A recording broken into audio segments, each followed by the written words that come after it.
2025. Produced and compiled by Fragile Hinges Archive Press. Trademark, all rights reserved.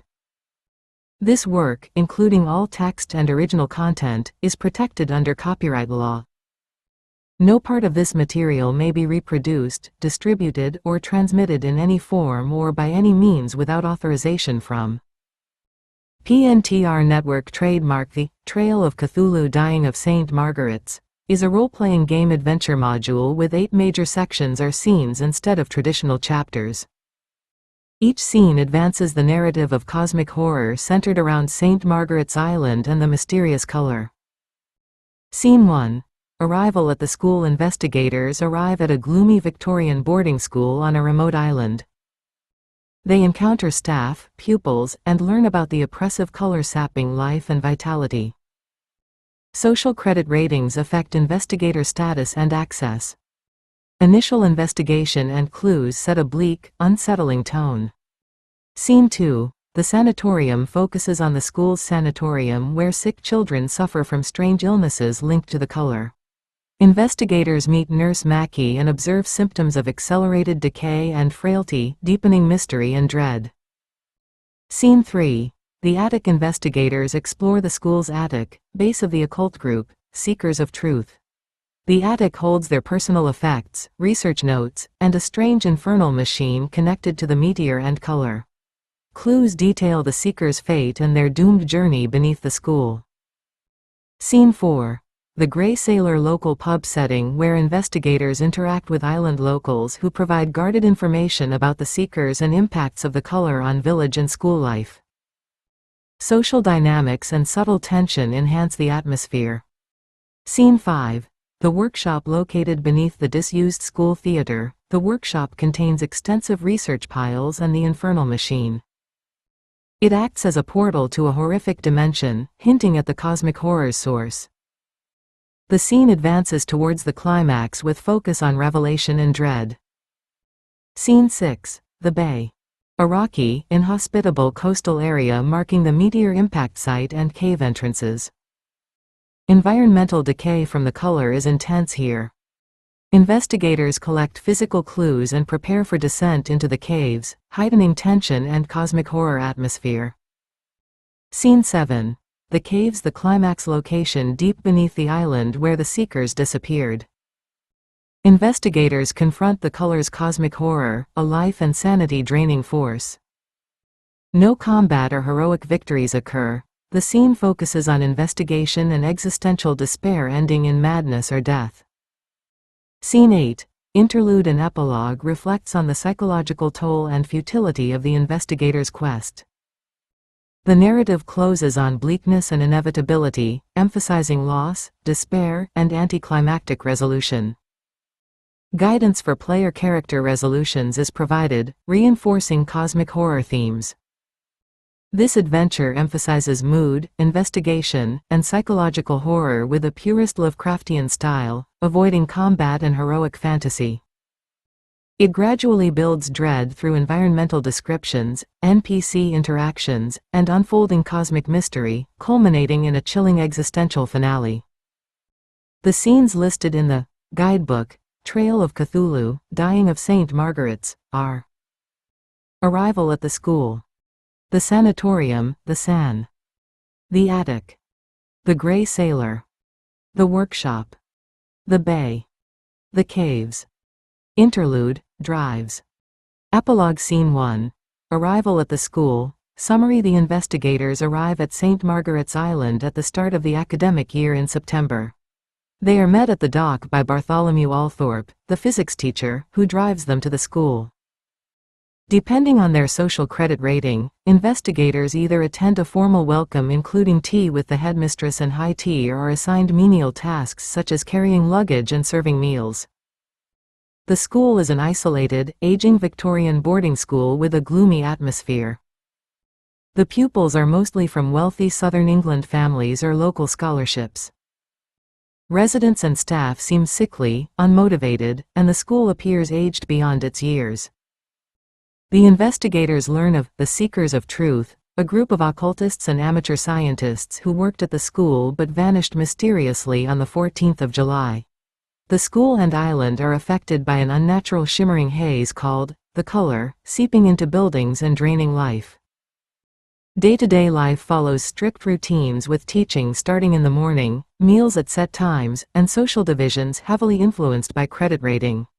Investigators can gather clues through interaction with staff, searching locations such as the attic, and observing the school's decaying state. This scene sets the dark, oppressive tone of the investigation, focusing on atmosphere, character drives, and uncovering initial clues about the mystery at St Margarets. Scene 1. Arrival at the school. Detailed description: the investigators arrive at St Margaret's Island as the academic year begins in September. They are met at the dock by Bartholomew Althorpe, the physics teacher, who is shabby and bearded. He drives a car belonging to the school and shakes hands with investigators having a credit rating of 3 or higher, offering them a ride. Those with lower credit rating may be asked to carry luggage or walk if space is insufficient. The drive to the school is up a winding road to the clifftop, where the isolated and gloomy Victorian Gothic boarding school awaits. The school accommodates girls aged 8 to 13, mostly from wealthy Southern England families or local scholarships. The atmosphere is one of decay and age, with the school and its surroundings seeming to grow old unnaturally fast. At the school, the investigators' welcome and accommodation depend on their credit rating. Higher-rated individuals receive invitations to the headmistress's study and high tea, while lower-rated ones may end up performing menial tasks or serving at meals. Rooms for staff are small and creaky, with views over the misty sea. High tea is the principal evening meal where teachers sit at the high table on a raised platform, and pupils at long tables with benches. The headmistress enters ceremoniously, commands attention, and the meal is bland and unappetizing except for the wine served only at high table. Investigation opportunities during daily routines include teaching, assisting with caretaking, kitchen duties, or gardening. The school has a depressing, sapping atmosphere with residents lacking motivation, many wishing to leave but remaining trapped. Notable is the mention of the Seekers of Truth, a secretive group of occult enthusiasts who once worked at the school but mysteriously disappeared on July 14. There is an unnatural shimmering haze called the color, seen over the sea and seeping into buildings, slowly draining life from the island. The residents and pupils are sickly. Many children end up in the sanatorium with ailments like arthritis or osteoporosis, which is unusual for their age. Several clues to the mystery are available in this scene through examination of the building, residents, school records, and interactions with staff such as the caretaker, cook, and nurse. The attic houses the personal effects of the disappeared Seekers of Truth, guarded and locked but conceivably accessible with some effort. Overall, this scene sets a tone of creeping dread, isolation, class tensions, and mystery, providing physical locations, NPCs for interaction, and initial clues to draw the investigators into uncovering the dreadful secret underlying St Margaret's School. Scene 2. The Sanatorium. Summary: in this scene, the investigators explore the sanatorium, a part of the school grounds where many children suffering from mysterious illnesses such as arthritis or osteoporosis are sent. The illnesses seem unnatural and are believed to be caused by the draining effect of the color, the supernatural influence sapping life from the island. The sanatorium is described as gloomy and depressing, with sickly children and overworked staff. It deepens the atmosphere of decay and hopelessness permeating the school and island. This scene offers opportunities for the investigators to interact with the patients and staff, gaining clues about the strange maladies and the broader mystery surrounding St Margaret's. It highlights the impact of the color on the inhabitants and emphasizes the pervasive dread affecting all aspects of life on the island. As the investigators uncover more information, they get closer to uncovering the truth behind the disappearances and the insidious force underground. This scene builds on the tension from the arrival at the school and advances the investigation by revealing the consequences of the color's influence on living beings. Scene 2. The Sanatorium. Detailed description: the sanatorium is a small, single-story outbuilding overlooking the playing field, contrasting with the imposing, gloomy Victorian school. It has a small garden with hardy bushes and birdsongs, giving a seemingly tranquil appearance. However, it houses pupils in poor health, many suffering from mysterious illnesses uncommon at their age, such as arthritis and osteoporosis. Broken bones from simple accidents are frequent, hinting at fragile health conditions. Nurse Rebecca Mackey, on duty during the day, is young, bookish, and distressed by the severity of the children's ailments. She feels overwhelmed and worries about how others might perceive her competence. At night, teaching staff are assigned to watch over the sanatorium in dull, mostly unchallenging duties. Pupils receive daily doses of white and brown fluids, meant more to deter malingering than to treat illness. The local doctor visits weekly, recognizing something awry but choosing to remain silent and provide minimal care. Medical observations include unusually low heart rates and blood pressure among most children, which worsen with their time spent on the island. New arrivals begin with normal vitals that deteriorate over time, consistent with the sanatorium's role in treating an unnatural condition caused by the color, the life-draining phenomenon enveloping the island. This scene deepens the story's tone of decay and creeping dread, emphasizing the physical toll on the island's inhabitants and provides clues pointing towards the supernatural force at work. Investigators can gather information through interaction with Nurse Mackey, examining medical records, and observing the ongoing effect on the children housed there. The sanatorium is a key location for uncovering the mystery of St Margarets and the insidious impact of the color on the population. Scene 3. The Attic. Summary. In Scene 3, the investigators explore the attic of St Margarets School, which serves as a base for the Seekers of Truth, the group of occultists who previously worked at the school investigating the strange occurrences. The attic holds their personal effects, writings, and a strange infernal machine one of the seekers built, designed to contain whatever emerged from the meteor that fell near the island. The scene reveals that the seekers believed the meteor was embedded beneath the school in a system of caves. On July 14, they armed themselves and ventured into the caves but did not return. Some remain inside, their life drained by the supernatural color, others reduced to dust or corpses destroyed by natural elements. Investigators can uncover clues in the attic to understand what the seekers discovered, their fate, and the nature of the mysterious color that permeates the island and school buildings. This scene advances the narrative by connecting the investigators directly to the past efforts to solve the mystery and sets up their dangerous path downward into the caves. The attic's atmosphere is tense and eerie, emphasizing the increasing dread and the fruitlessness of resistance against the cosmic horror waiting below. Scene 3. The Attic. Summary. In Scene 3 of the guidebook, Trail of Cthulhu, Dying of St Margarets, investigators explore the attic of St Margarets School, which houses the base of the Seekers of Truth, an occult group who investigated the island's mysteries. The attic contains their personal effects, research notes, and a strange infernal machine built to contain whatever emerged from the 1914 meteor. The seekers theorized that the meteor was embedded in caves beneath the school, and armed themselves to explore on July 14, but none returned. Some remain as life-drained corpses, others have turned to dust or been destroyed by natural causes. This scene provides clues about the seeker's work and fate and introduces the cosmic horror of the color, a supernatural force draining life from the island. The attic's eerie atmosphere sets up the investigators' perilous descent into the caves to confront the underlying mystery. This scene is key for advancing the plot and deepening the story's tension and dread. Scene 3.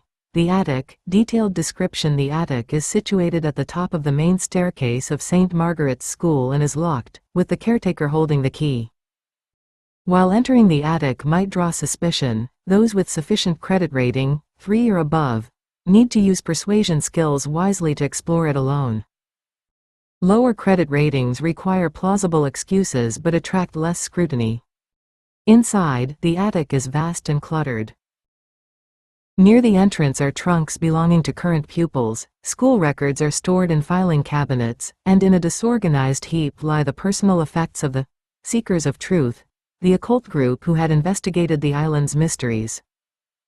Their belongings are in crates labeled with their names. Sorting through these crates takes hours and reveals clothing, trinkets, personal diaries, and letters. Some documents are missing, especially those recorded after early May, indicating a gap and suggesting something happened around mid-year. The effects hint that the seekers were preparing for a journey, possibly the ill-fated trip into the caves on July 14. The attic contains numerous clues about the seekers' studies into obscure science, mythologies, and the strange meteor that crashed near the school. The atmosphere is tense and foreboding, mirroring the growing dread throughout the adventure. This scene is crucial for understanding the seeker's fate and the supernatural horror connected to the color, serving as a vital link to the subsequent exploration of the caves beneath the school. Scene 4. Summary. Scene 4 in The Dying of St Margarets Guidebook is centered around background information, story context, and thematic elements surrounding the adventure. It includes a historical letter dated May 13, 1914, describing a meteor of extraordinary size and brilliance seen in the sky, linked to sudden weather changes, establishing the meteor event foundational to the story. The text references a fictional publication, The Astronomical Medium, 1853, which speculates about entities from other worlds linked to ancient folklore and sets a tone of speculative mystery tied to cosmic phenomena.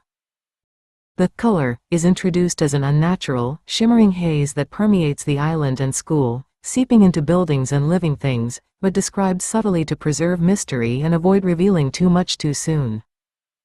This section also guides the creation of investigators, players' characters, with a focus on different personal drives such as power, revenge, duty, artistic sensitivity, and others that motivate them to investigate the mystery. The narrative establishes that this adventure is essentially one of cosmic horror without combat or heroic triumph. Investigators face inevitability and futility against the mythos, resulting in a slow decline into madness or death. Overall, Scene 4 prepares the players and keeper for the tone, themes, and driving forces behind the story, emphasizing atmosphere, character motivation, and the creeping horror of the color. Scene 4. The Grey Sailor. Detailed description. The Grey Sailor is the local pub in St Margaret's Village, a working-class establishment run by landlord Andrew McCree and his wife Sarah McCree, who was the former school secretary before moving to the village. The pub opens in the afternoon and fills with fishermen before quieting early evening. School servants and tolerated teachers are occasional patrons. Investigators visiting the Grey Sailor are met with suspicion, especially those of higher credit rating. To gain trust, male investigators must buy a drink to engage with locals, while female investigators attract surprise but generally face no such requirement. Sarah McCree knows the seekers of truth well. She was close to them before leaving the school due to illness caused by the mysterious draining effect of the color. Her story hints that the sickness and accidents experienced at the school stopped once she left for the village. The Grey Sailor holds social clues for investigators relating to the seekers and the island's secrets. The seekers often met beneath the school's old theater, and Sarah and Andrew can provide guarded but useful information when suitably persuaded. This scene extends the investigation outside the school, giving a social setting where locals provide key intelligence and deepen the narrative of an insidious force affecting both school and village life. The haunted pub atmosphere complements the overall tone of dread and isolation while advancing the investigation into the mystery of St Margaret's. Scene 5. Summary. Scene 5 in The Dying of St Margaret's continues to build the thematic and narrative foundation for the adventure. It features excerpts from historical documents and speculative writings on astronomical phenomena and alien entities. Notably, it includes a letter describing a spectacular meteor event in 1914, setting the cosmic horror background. The scene also introduces the notion of the color, an unnatural, iridescent haze seeping into the environment and draining life, with subtle variations from Lovecraft's original concept to maintain mystery. Character creation mechanics for players, investigators, are detailed in this scene, emphasizing drives, personal motivations such as power, revenge, duty, artistic sensitivity, and others that shape how the protagonists engage with the story. These drives are pivotal in making the narrative emotionally resonant and tragic. Clues regarding the accelerated aging and unnatural decay of the school and its surroundings are outlined as well, highlighting the pervasive influence of the color. Overall, Scene 5 sets the tone for the psychological and existential dread of the scenario while offering mechanical guidance for a role-playing game experience centered on investigation, futility, and cosmic horror. Scene 5. The Workshop. Detailed description: the workshop is located beneath the disused school theater, hidden among trees and accessible via several doors, including a stage door and a concealed door through the trees. The auditorium above is small but was once luxurious, now damp and decayed. The workshop itself is cavernous and cluttered, filled with desks, papers, old books, and peculiar equipment. It served as the base of operations for the seekers of truth. Each seeker had their own work area with desk piles revealing personal interests, notes, and evidence of their research into occult myths, prehistoric legends, and scientific theories. A dominating feature is a strange infernal machine with a 15-foot iron arm attached to a central pivot and a massive flywheel, powered by a petrol generator. The machine is designed to revolve horizontally at unnatural speeds, causing odd physical effects like spirit-level bubbles moving incorrectly and papers swirling into a central portal. The investigators may attempt to start or stop the machine. When active, it seems to act as a portal to an otherworldly dimension, connected to the color and the cosmic horror underlying the mystery. Engaging the machine can cause serious mental strain or even loss of stability due to its unnatural phenomena. The workshop contains significant clues including missing documents, cryptic diaries, and books in foreign languages detailing myths of cosmic beings fallen to Earth. The seekers believed the meteor was embedded beneath the school in caves they planned to explore before disappearing. This scene advances the plot toward the mystery in the caves, deepening the cosmic horror theme and the futility of resisting the alien forces affecting St Margarets. It sets a grim tone for the final exploration and reveals the seekers' desperate efforts and ultimate fate in trying to contain the color's power. Scene 6. The Bay. Summary: Scene 6 takes place at the bay below St Margaret's Island, a rugged coastal area that forms the natural boundary just beneath the cliffs where the school stands. The bay is a pivotal location for accessing the caves beneath the island, where the mysterious color and the meteor's remnants lie hidden. This scene allows the investigators to explore the wild environment, observing natural yet eerie features such as strange rock formations and the lingering unnatural iridescence of the color affecting the surroundings.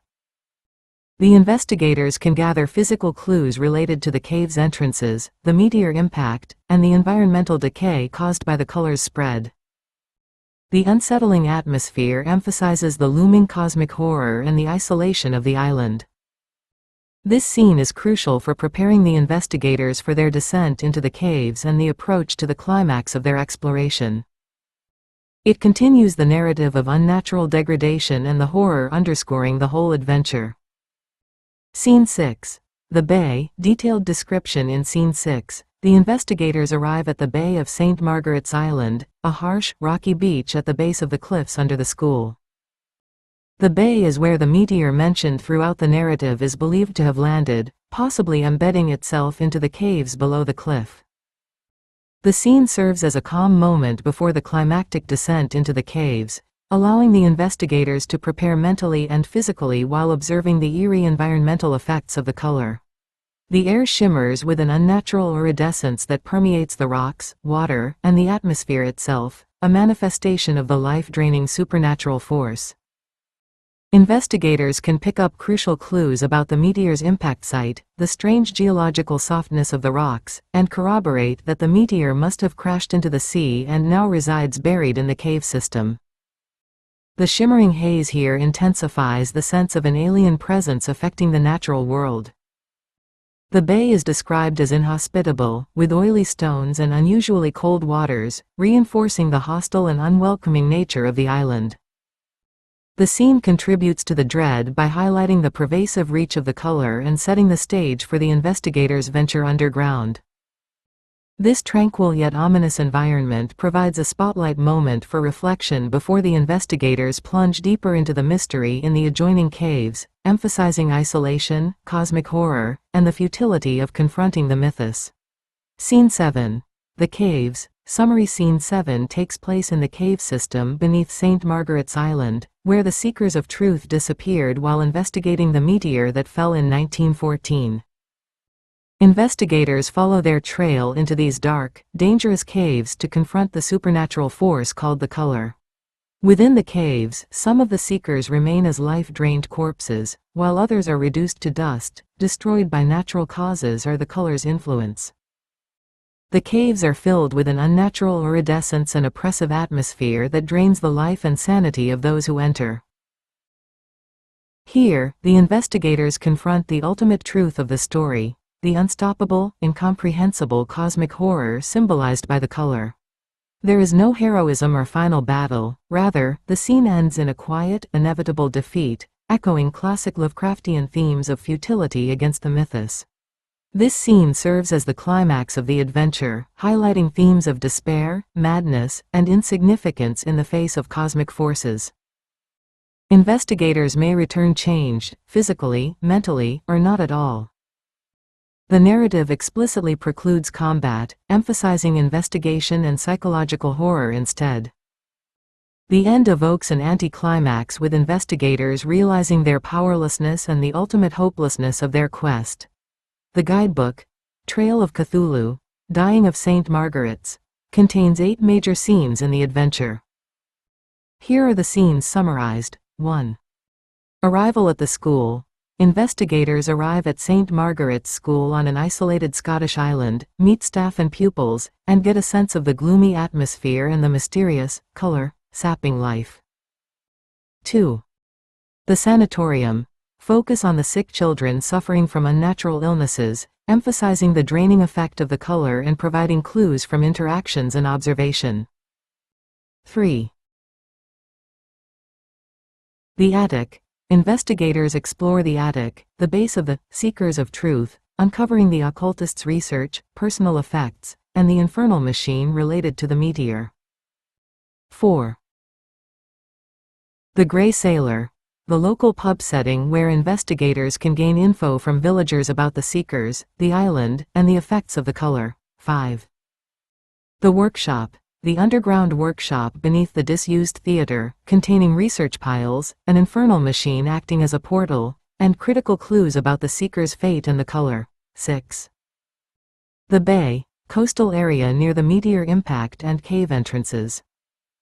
It exhibits signs of the color's influence and prepares investigators for the descent. 7. The Caves. The climax location where the seekers disappeared.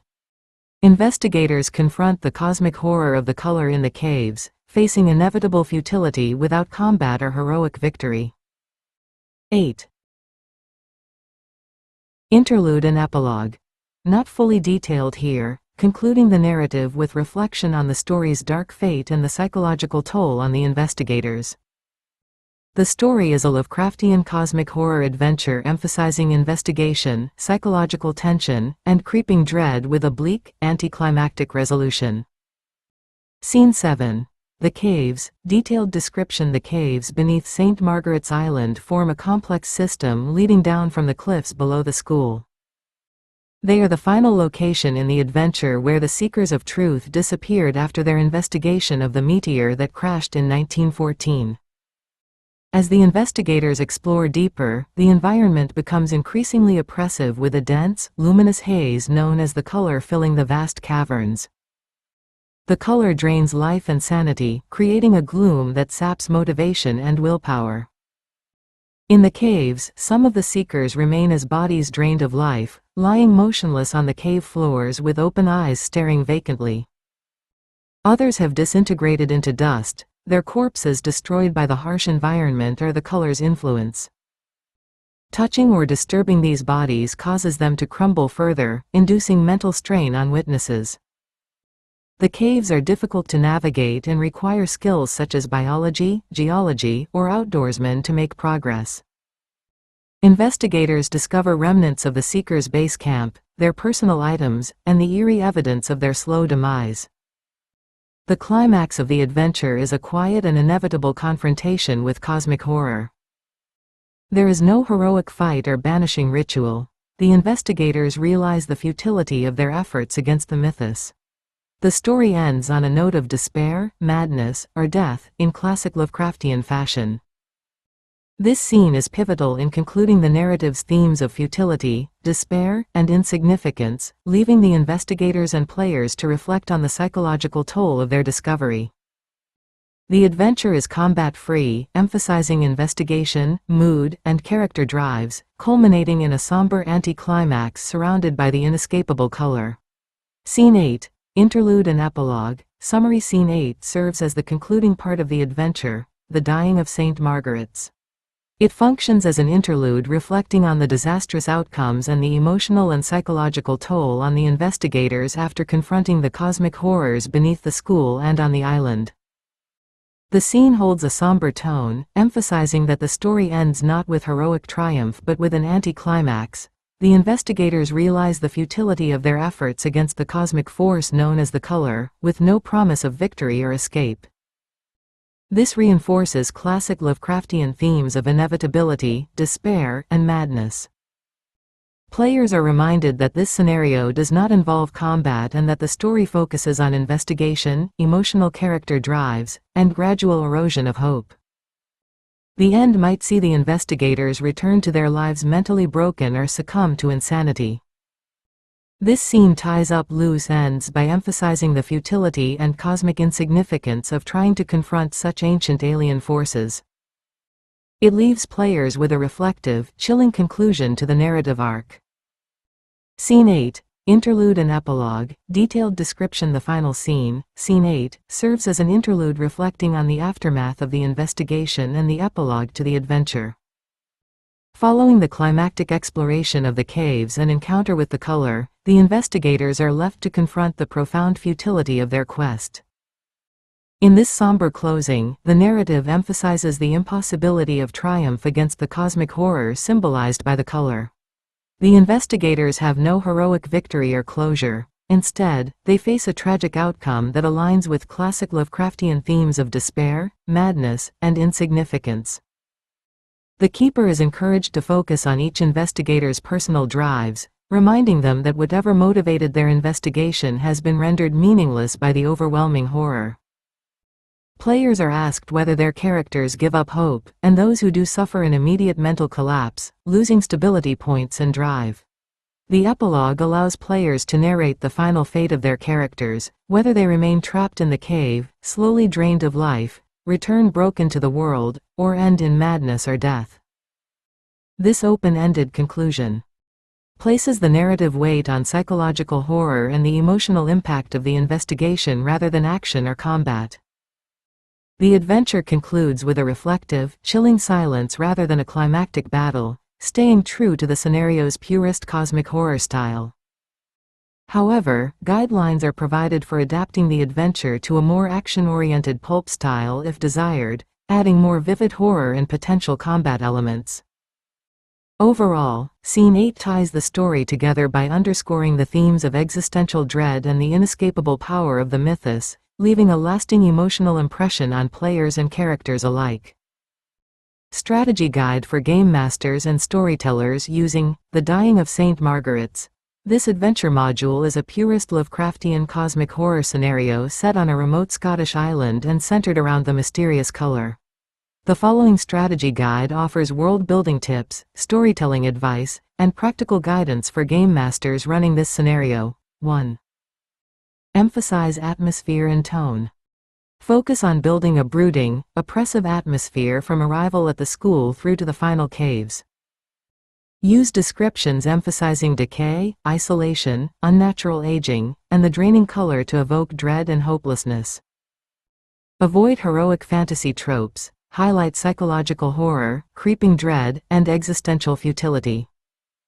Use weather and setting details, gloomy Victorian architecture, mist, shimmering hazes, to unsettle players. 2. Integrate social dynamics and credit ratings. Use the credit rating system to reflect social hierarchy and player access to information and areas. Illustrate class divides, tense servant, patron relationships, and suspicious staff behavior to deepen immersion. Leverage NPCs like Bartholomew Althorpe, Nurse Mackie, and the village locals at the Grey Sailor for role-playing scenes emphasizing secrecy and fear. 3. Pace the investigation and clue distribution. Structure clues around key scenes, sanatorium observations, attic discoveries, workshop artifacts, and physical evidence.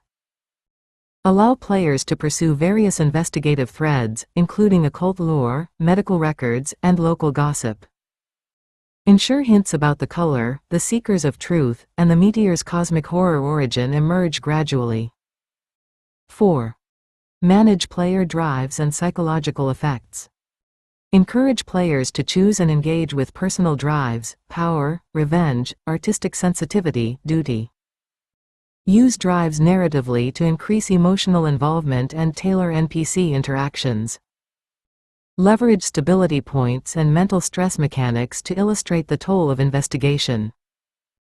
Present escalating psychological challenges culminating in the caves and epilogue. 5. Depict the supernatural and the color. Portray the color as a pervasive, unnatural force altering the environment and draining life, energy. Use subtle sensory descriptions, iridescence, shimmering haze, to suggest alien power without over-exposition. Show the color's effects on people visibly, illness, frailty, and on objects, buildings, decay, distortion. 6. Highlight the seekers of truth narrative. Use attic and workshop scenes to reveal the seeker's doomed quest, their research, and the infernal machine. Present the seekers as tragic figures battling an unknowable horror, reinforcing themes of futility. Incorporate their personal effects and notes to build mystery and deepen world lore. 7. Facilitate exploration of the bay and caves. Frame the bay as a stark and eerie transition from the mundane island to the alien metaphysical threat. Emphasize the hostile natural environment and the strange color aura. Structure the cave exploration to maximize suspense, minimal combat, and escalating cosmic horror. Focus on psychological horror, the investigator's degradation, and the anticlimactic resolution. 8. Adopt flexibility in tone for different playstyles. For purist play, maintain focus on investigation and psychological tension with no combat. For pulp play, consider adding more action, direct threat encounters, and vivid horror descriptions while retaining core themes. 9. End with emotional impact. Use the interlude and epilogue to emphasize consequences, inevitable despair, madness, or death. Encourage player reflection on their characters' drives and the meaninglessness of their quest. Avoid narrative closure, instead, leave the story hauntingly open-ended to echo cosmic horror sensibilities. This adventure rewards subtlety, mood-building, and rich character interaction over direct confrontation. A careful, patient keeper can create a deeply immersive, haunting experience, existential dread and mystery by closely engaging with the module's detailed setting, NPCs, and thematic design. Copyright 2025. Produced and compiled by Fragile Hinges Archive Press. Trademark, all rights reserved. This work, including all text and original content, is protected under copyright law. No part of this material may be reproduced, distributed, or transmitted in any form or by any means without authorization from PNTR Network. Trademark.